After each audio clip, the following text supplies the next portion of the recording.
Shannon, what do you make of this? Well, I think the thing is, Skip, Jon Gruden did not like the idea of giving up power. When you bring a guy on like a Peyton Manning, you bring a guy on like a Tom Brady, the power shifts. You are no longer the dominant voice in the locker room. They are.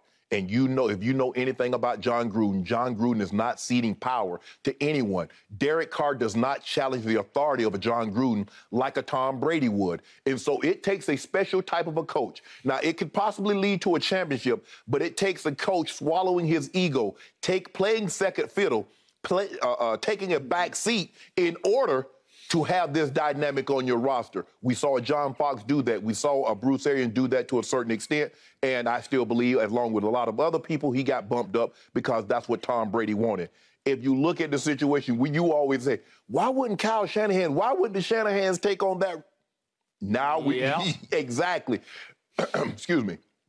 Very few coaches, Skip, especially once you get to a Jon Gruden level. He's won a championship, and we know how power-centric he is, is willing to take that on. The one thing about Coach Belichick got Tom Brady as a youngster so he could mold him and keep the power without Tom Brady ever challenging him for that said power. Now, they might be something, okay, you know, Tom said this, Tom said that. But, Coach, there was no second guessing who was in complete control or total control of that locker room and that organization.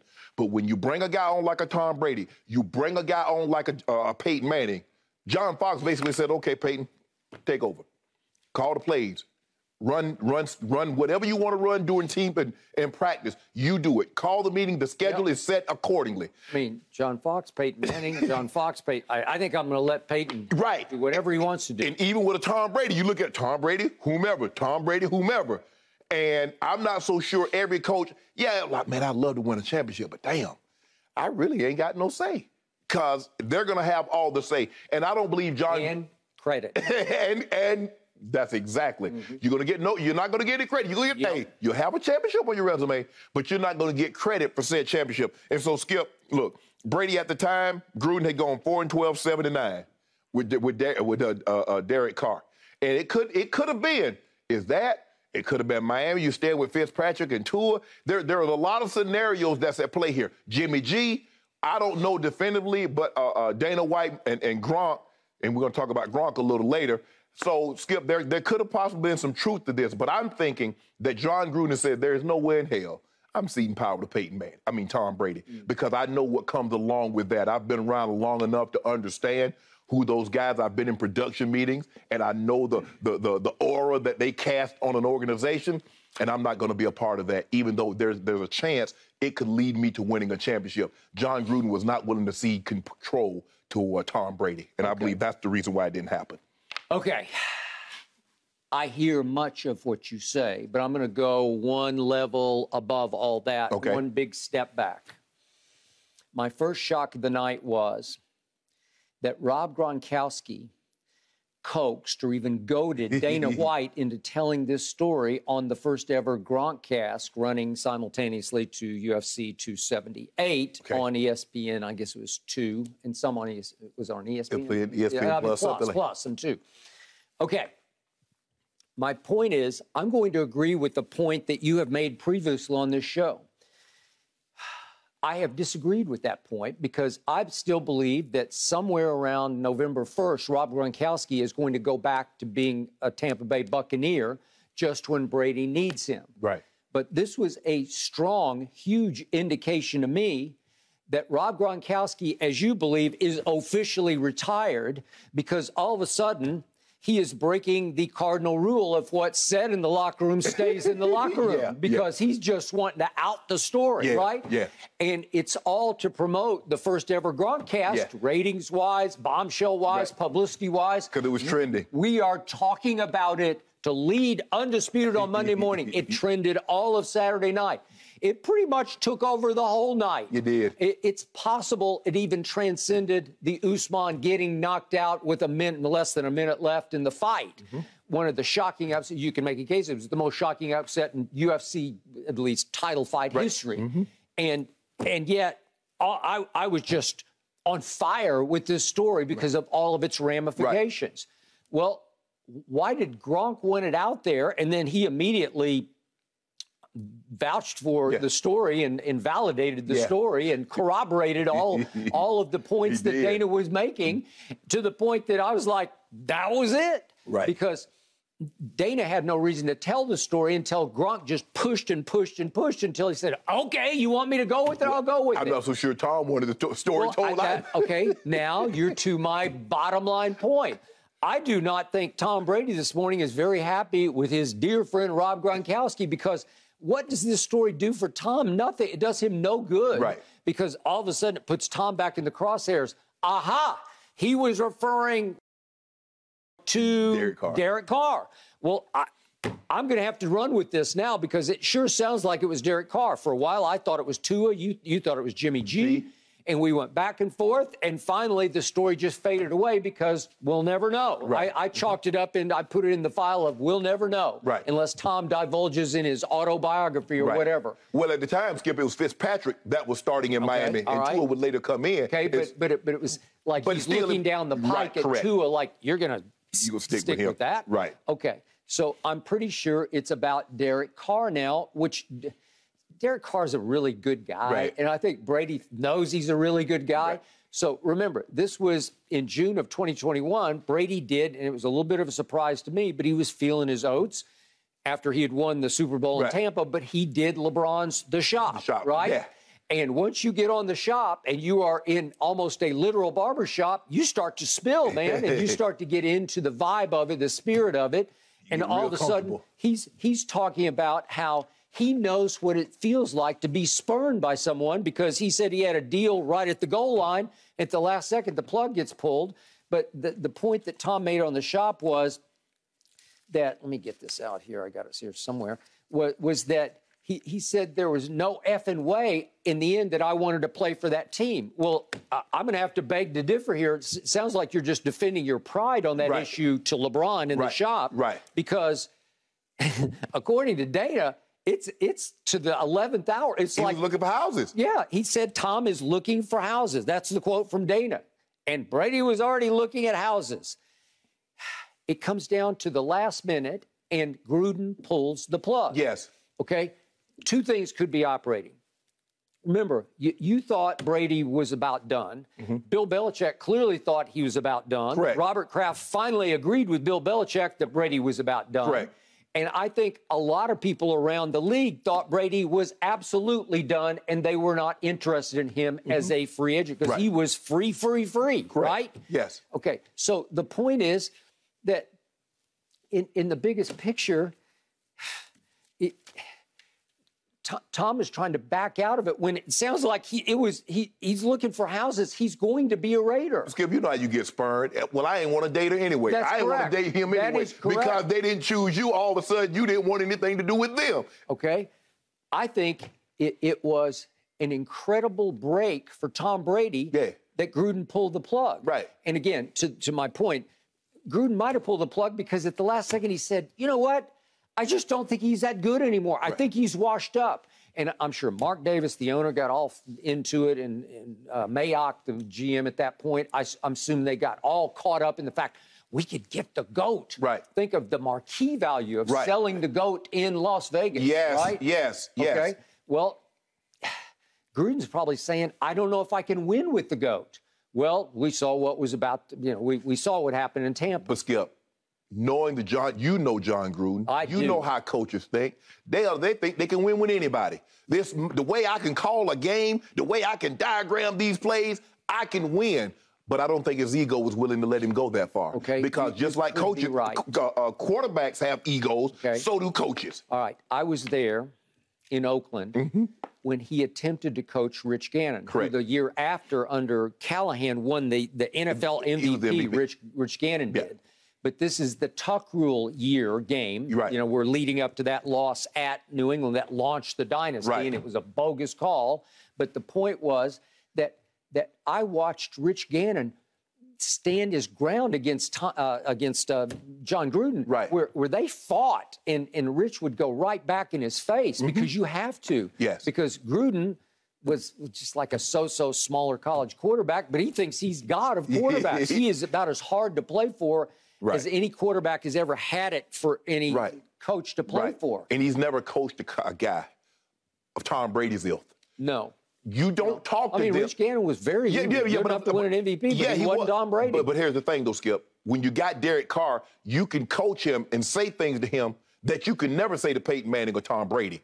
And I'm not so sure. Agreed. I'm not so sure that Jon Gruden has a filter to understand that. He thinks I'm going to coach this guy, this guy, this guy the exact same way. And at the quarterback position, you cannot. Maybe a defensive lineman, you can yell at Sapp, and then you can yell at this guy over here. But when you're dealing with quarterbacks, that's a different animal. It is, unless you have a Brad Johnson. Right. And you inherit a Tony Dungy team in your first go-round in Tampa that is flat out so loaded, you can make a case, as our friend Derek Brooks often does, it's the greatest defense ever. It's right there with your Ray Lewis.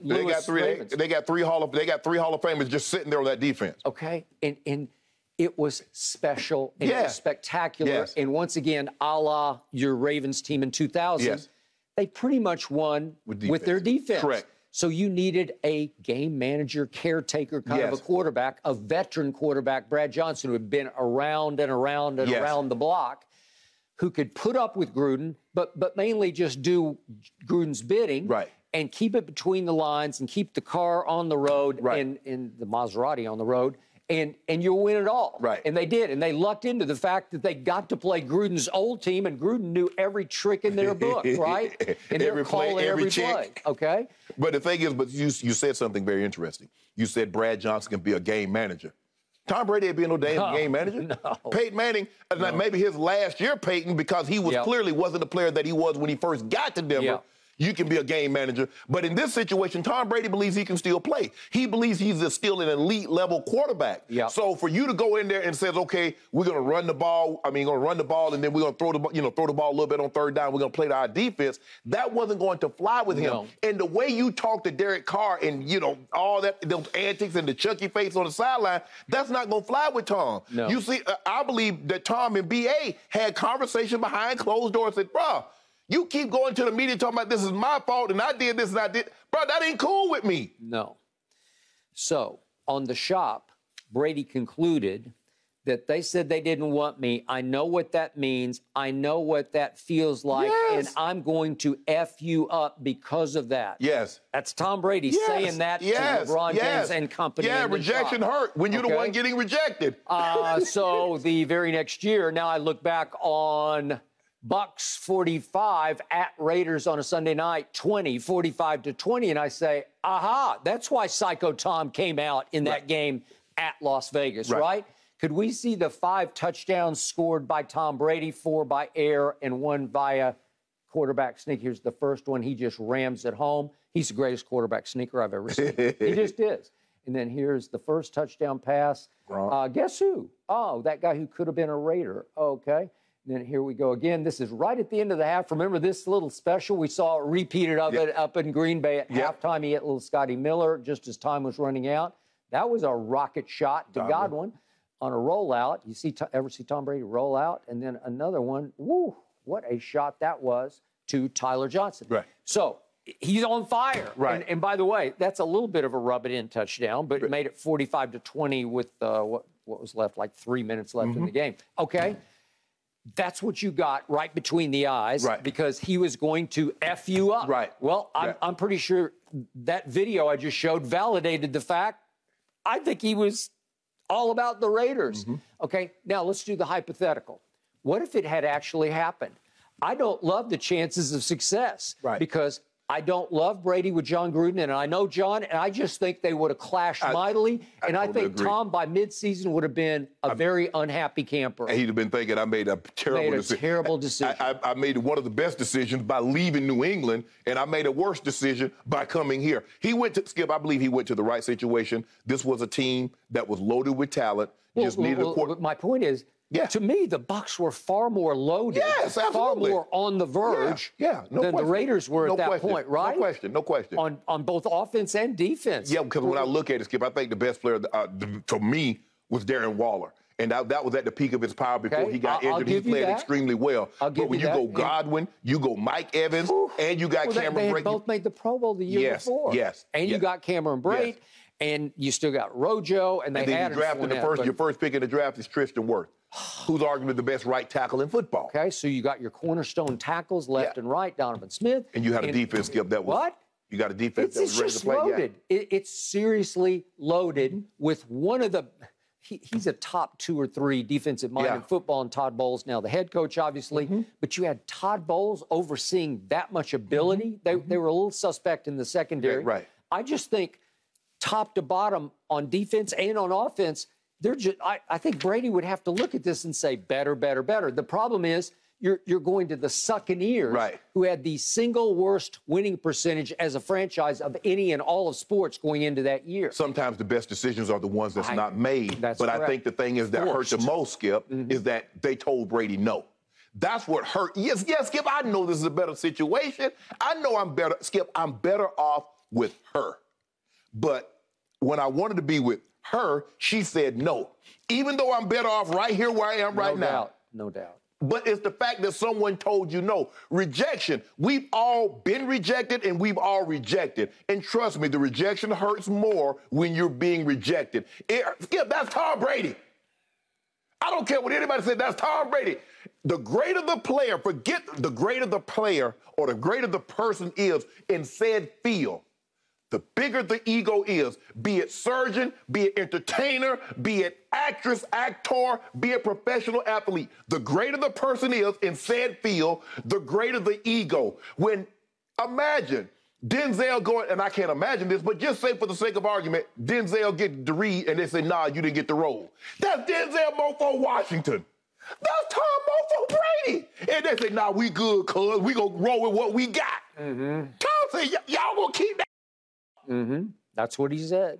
I got to do, when I see you, I got to do something bad to you. That is correct. And if he had gone, if the deal gets pushed over the goal line, if Gruden does not intervene, what happens to Derek Carr? He can't be a Raider anymore, right? No. They got to deal him. They got to get rid of him however way they can get rid of him, right? Yeah. So he is no longer in the equation as we speak. So history changes in Las Vegas. Right. I don't think they would have been bad with Brady. I just don't think they would have won a championship. I don't either. And then I don't know what would have happened to Tom. Would he have been a one and done with the Raiders? Would he want to become a free agent? Would it have sped his decision to retire like it would have been a sort of an ugly way out? You know, but as you get older, Skip, when they start to bear down on you, coaches start to be annoying. Tom is having fun. As long as you're having fun, you can do it. When you start to get to a job, you're like, get up, damn, got to go to this job again. And that's probably what it would have been like playing for Coach Gruden if you're Tom. Well, you went from Chucky Face to Mr. Happy-Go-Lucky, Coach Happy-Go-Lucky, and Bruce Arians. Let's go play golf at 3 o'clock. Who's the ultimate player's coach. Right. So I think that's what he was looking for. Like I said, do I believe Tom could have made it work? But I don't think Tom was looking for, he had just left a situation in New England where the coach was overbearing. Why the hell you want to go jump right back into another situation where the coach is overbearing? I think this was the best decision was one that was taken out of his hand because it seems like he wanted this decision. But because that decision didn't want him, he was able to go to Tampa, parlay that, and played this would be a third year, and he's won a Super Bowl, had a team in the playoffs, prime position again. But yeah, it probably nicked his pride a lot. Because he had just got shown the door in New England. Yeah. And so my first opportunity at dating again, Skip, he say, no, whoa, wait a minute. I'm already grieving. My last girlfriend didn't want me anymore. The first one, I think this is going to be great, and she don't want me either. I also believe with all my heart and soul, the Shanahan said no twice to him. Yeah. And that was his childhood dream team of Joe Montana, right? Yeah, Skip. I mean, Kyle feel pretty good about what I can call plays. I don't need your help. I don't need your input. That's how Skip. I mean, that's how these guys are. The man has gone to what? He's gone to call Super Bowls. He's at the MVP. Got Matt Ryan an MVP. We see that he got Jimmy G. Jimmy G was his quarterback and this man got to the Super Bowl. So ain't no question in my mind with Tom Brady is 100,000 trillion zillion times better than Jimmy G. Yep. He could have gotten to the Super Bowl with that. And yet, bottom line, there's no question in my mind today, at this moment, Brady not happy with Gronk. And now I'm leaning toward your thought, your position, that Gronk is officially completely out of it, even though his agent And his girlfriend said, not so fast on this one. This is why you got to be careful when you're in television. Because what I think Gronk was doing was kind of teasing, maybe hoping that, tell him. And Dana White says, nah. But Skip, when you're in television, you got to be careful not to use up all your ammunition in the first 2 or 3 weeks of the show. Because then what you got to say? Well, I got it, but you also want to make a splash on opening night, and did he ever? But hold on, Skip, you're making a splash at one of your boys. At his expense. Yeah, exactly. Because now he's got to live with Derek Carr, right? Let me find another story, although not as compelling, not as juicy, but I think the fan, because for the most part, I think many things, because Gronk is that guy, that fun-loving, he's going to have great stories to tell. I believe he had another story that he could have told, although it wouldn't have done this, but it still people would have found it entertaining. But for him to tell that story, Skip, that's at a UFC. Skip, that's not a football event. I can see if he's at the Super Bowl and he's at a round table, or he's at something that's football related. Skip, that's a UFC fight. And so that basically interrupted our normally scheduled programming by him saying what he said. Gronk wants to be a full-time broadcaster. I think that might be, unless he planned on going somewhere else other than Tampa. I doubt that very seriously. Way to go, Gronk. He is well on his way to being a shock jock, that's for sure. What a splash. Thank you for watching. You can subscribe here to get the latest from the show, and be sure to check out more of the best clips from Undisputed, or go watch a few other segments from our other shows on FS1.